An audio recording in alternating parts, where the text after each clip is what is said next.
सपना होइन, संकल्प चाहिन्छ। केवल सपना देखेर कोही सफल हुँदैन। सपना त सबैले देख्छन्, तर इतिहास बनाउने मानिसहरू ती हुन् जसले आफ्नो सपनालाई संकल्पमा बदल्छन्। आजको भिडियोले तपाईको सोच परिवर्तन गर्न सक्छ। यदि तपाईँ आफ्नो जीवन बदल्न चाहनुहुन्छ भने यो भिडियो अन्तिमसम्म हेर्नुहोस्। भाग 1, सपना सबैसँग हुन्छ। एउटा विद्यार्थीको सपना डाक्टर बन्ने हुन्छ।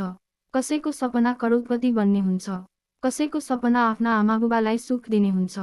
तर प्रश्न यो हो, सपना देख्ने धेरै छन्, पूरा गर्ने किन थोरै मात्र छन्? किनभने अधिकांश मानिसहरू सपना मात्र देख्छन्। सफल मानिसहरू भने संकल्प गर्छन्। भाग 2, संकल्पको शक्ति। संकल्प भनेको जुनसुकै कठिनाइ आए पनि नरोकिने निर्णय, असफलता आए पनि फेरि उठ्ने साहस, आलोचना भए पनि आफ्नो लक्ष्य नछोड्ने आत्मविश्वास।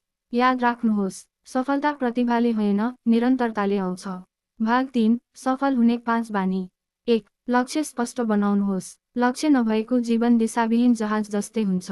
2, समयको सही उपयोग गर्नुहोस्। दिनको 24 घण्टा सबैसँग बराबर हुन्छ।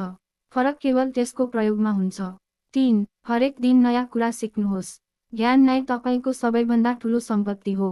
4, निरन्तर प्रयास गर्नुहोस्। एउटै प्रयासले सफलता नआउन सक्छ, तर लगातार प्रयासले अवश्य परिणाम दिन्छ। 5, आफूलाई विश्वास गर्नुहोस्। यदि तपाईले आफूमाथि विश्वास गर्नुभएन भने अरू कसैले पनि गर्ने छैन। भाग 4, कहिल्यै हार नमान्नुहोस्। हरेक सफल व्यक्तिको जीवनमा असफलता आएको हुन्छ, तर उनीहरूले हार मानेनन्। आज तपाईँ सङ्घर्ष गर्दै हुनुहुन्छ भने यही सङ्घर्षले तपाईलाई बलियो बनाइरहेको छ।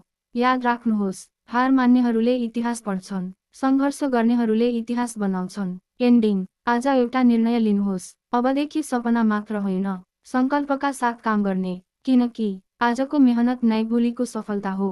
यदि तपाईलाई यो भिडियो प्रेरणादायी लाग्यो भने लाइक गर्नुहोस्, आफ्नो साथीहरूसँग शेयर गर्नुहोस् र यस्तै प्रेरणादायी भिडियोहरूका लागि आइसिटी नेपाल अफिसियललाई सब्स्क्राइब गर्न नबिर्सनुहोस्। धन्यवाद। भेटौँ अर्को प्रेरणादायी भिडियोमा।